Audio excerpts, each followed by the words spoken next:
Hello అండి. Business కూడా ఈజీగా చేసేలా బిర్యానీ అయితే చేశాను. నేను పెళ్ళైన కొత్తలో కూడా ఇలా చేశాను. ప్రాసెస్ పెట్టాను చూడండి. ఓకే.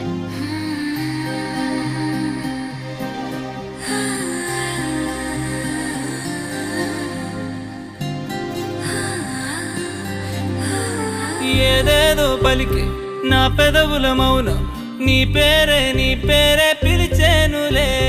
నీ పిచ్చితోనే అల్లాడే ప్రాణం నిన్నేలే నిన్ను